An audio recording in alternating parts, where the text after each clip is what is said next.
It's a beautiful day, and I welcome you to the studios of Poly TV in Laro. It's time once again for newspaper review and analysis. My name is Femi Afolabi, and my guest is here seated.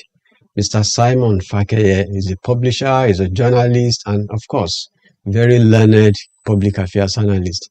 Mr. Fakeye, welcome. Good morning, sir. Good morning. How was your weekend? Fine. Enjoy it. You're looking cool. Well,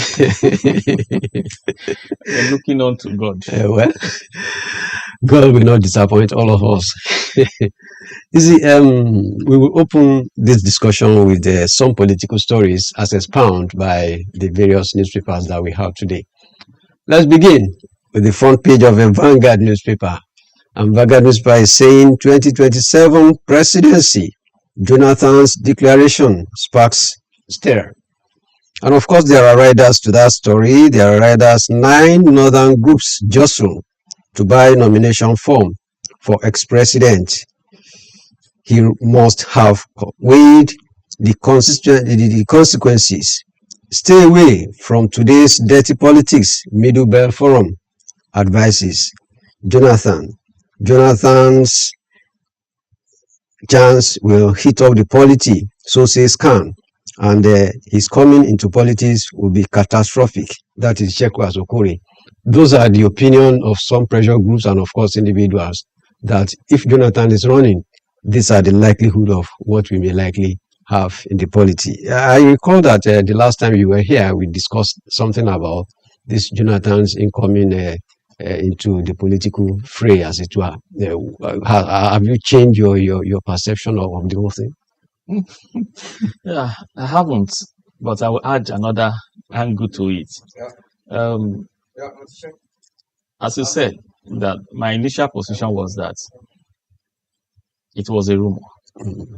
And I still want to believe now that the former president himself has came out to say that some people, his followers, have tried to engage him into contesting the election. And he told them, I think, we all heard what he said, that politics, election is not like a computer game and all of that. Yes, I maintain that he will not. Yes, considering his level of intellect. He will not go into the ring, into the election. He will never do that. That is that. I want to say the other way, that perhaps that could have been another way of creating confusion into the opposition parties. But who may be responsible, I'm not sure. But to me, if Jonathan will contest the presidential election on the platform of PDP, we all know, and the same question remains, that how many governors are still in that party today? How many grassroots mobilizers do they still have? Many of them have gone to another party. So now it remains Jonathan and 2 governors. And who else? We are talking of northern elites, northern supporters. To support who? Where there are NDC, ADC, and others. We all believe that in the north, the only grassroots mobilizer we have is Kwakwanso. Now he's pitching his tent with NDC. Whether he's working for the ruling party or that's remain a rumor now. So who else remain in the north that will form that millions of electorates that will enable a win, a victory for former President Jonathan? I know he's reasonable, he's intellect, he will have do his arithmetic and realize that it can't work. Whereas it's not as foolish as most people think he is. He will never go into that election. I don't see it that way. So that is... Well, I am not holding brief for him or otherwise, but let's assume he wants to run. Yes. Afenifere is saying he must have weighed His options. the options and the chances available for him. The Middle Belt Forum is saying he's coming into politics at this time is going to hit up the polity. And Sheku Azokore was saying it is going to be catastrophic. These are personal or opinion. But he's entitled to that. Yes. And alongside this discussion, there is a law court and is a litigation awaiting his eligibility or not that the court is going to bring out in the next couple of days. What are the chances? See, I don't want to condemn those two statements by Khan and the other person. Everybody have right to, but they are overstatements. Kind of, I don't want to go into literature. They are overstatements. Nothing catastrophic can happen. By who, for what? Who? You see, when we are considering or weighing words spoken by people, we have to look at the reality. So, okay, like I asked the other time, who are the electorate that are going to maybe the ADC people, the NDC people, the Labour, the Accord, they are all going to vote for him, which I don't think is likely.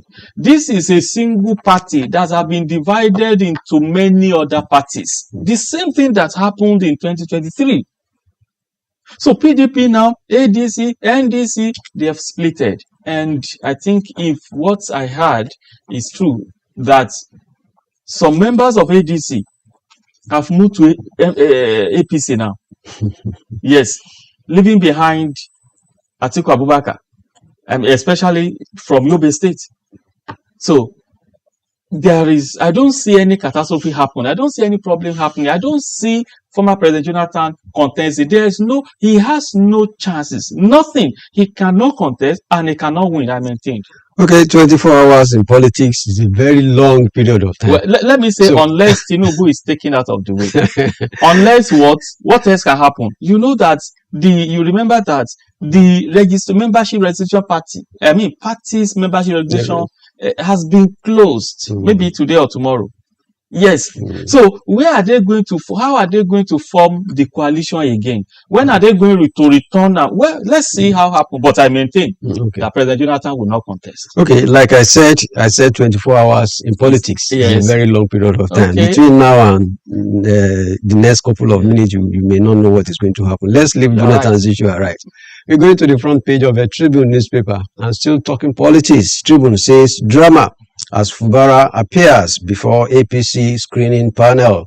The report from yesterday, we've been having these feelings that when he appeared before the panel, he went out looking very gloomy, portraying that the odds are against him.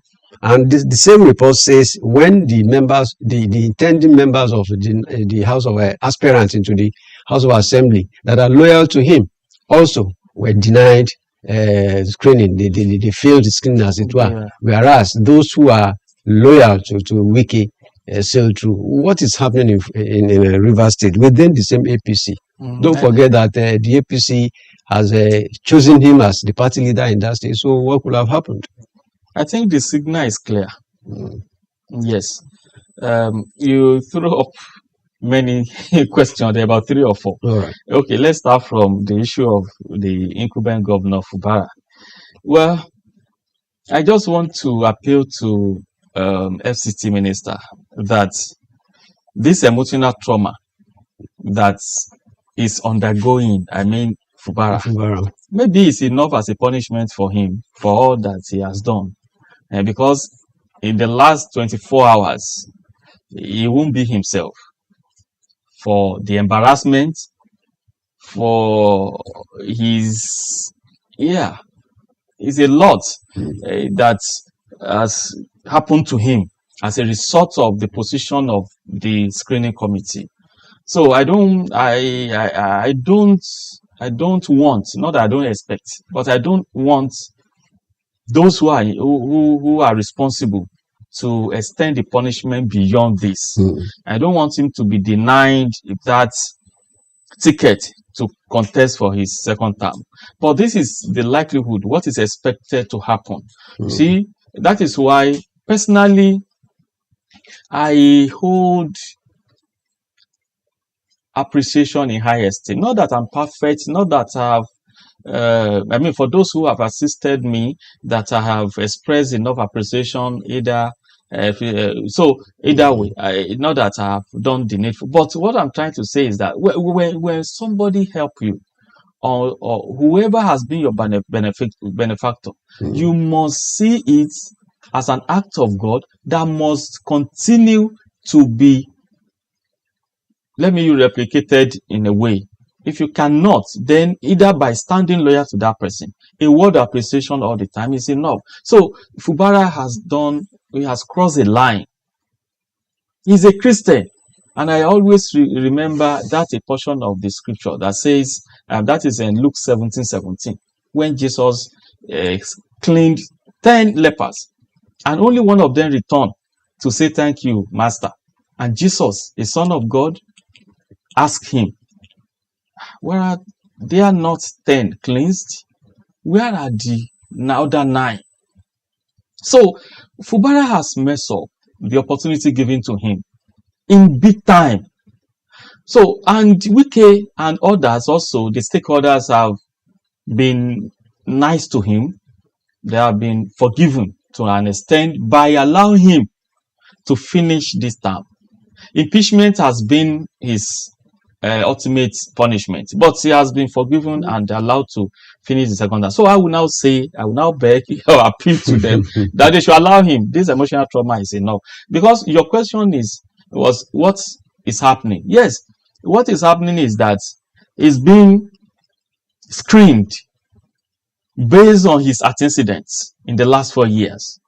Antecedents not in terms of performance, no. I think Rivers were happy that he has performed, but in terms of his giving back to those who made him. Yes. So he has trampled upon faces that he shouldn't have done. Let's wait and see if he will be forgiven. If not, whoever is approved out of the screen will contest the election and win. So maybe that will be a lesson for all of us. I always remember a statement by one of, a social, what do they call it? Something, an office at Dangote Beshi. That's Mr. I forgot his name now. Okay. The man will always tell me that you see those big people, you think they are wealthy, they are rich. They also need appreciation. People who can afford to buy vehicle for people who can afford to build house for people, they also need a way of saying thank you. If you cannot buy them vehicle, you can buy them orange. Yes, if they are not going to drink the orange, they can give it to the other person who doesn't have. So what I'm trying to say is, you see, expressing appreciation for any good you receive from people is always the ultimate thing in life. So Fubara has failed in that area, and it's a lesson for some of us that we should continue, whatever happens, to show appreciation for any good we receive from anybody. Some people will say, Sababi, God used him as Sababi, as a catalyst. Where were your forefathers, your grandfathers? Can they be available to serve as the catalyst for you? Well, So that is my opinion. all right. Let's wait for what All right, happens. I respect your opinion, and I want to thank you for that insight. We're still discussing politics, and we're going to the front page of a Daily Trust newspaper. There's this minor report which says 2027 door closes on aspirants and intending defectors. As of now, we know that the Electoral Act gave a timeline for whoever wants to changes from one party to the other, and the time lagged for you to register so that your name will be included in the party register that will be sent to them. This paper is now saying very close to that deadline, there are a lot of aspirants and intending defectors that will lose out at the end of the day. What do you foresee in 2027? Because I recall that very many lawmakers at the National Assembly defect to very many political parties. In fact, within months, the changes from one party to the other. primarily looking for tickets to come back to the house. And as of today, very many of them will lose out. They all made the law together. It wasn't anybody's fault. It was all their makings. So let the law take its toll. Let it happen this time. That instead of being selfish, they must learn to always keep to agreements and promises they made while campaigning. If these people have done the needful, if they have been considerate of their constituents, they wouldn't have any problem now. They would have done what is, yes, empowerment, trying to carry people along, facilitate projects, infrastructural projects, then the problem would not happen now. So I'm looking for a situation where the most the big wigs among them will be affected by the Electoral Act and see what happens. So all I know is that nothing will happen. There's not going to be any catastrophe. Election will hold, and whoever will fall out will fall out. Nigeria remains. I mean, for a while, for a time, maybe we'll begin to get it right. Okay, for a moment, we want to believe that we'll get it right very soon. I'm going to the front page of the Punch newspaper, and Punch newspaper is saying states capital spending plunges 58% as 2027 politics intensify. This is political economics. This paper is saying states capital spending plunges 58% as 2027 politics intensify. This is a special report conducted at this paper.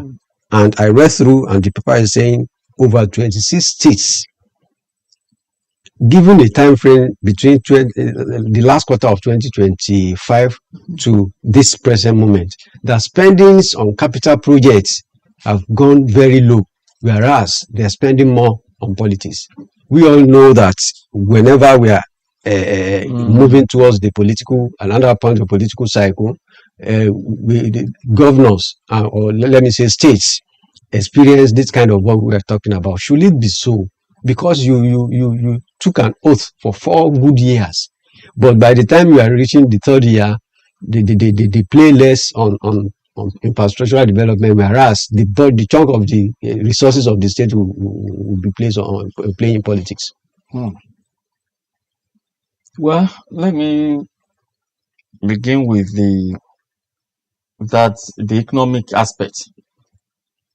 50%, yes, is expected.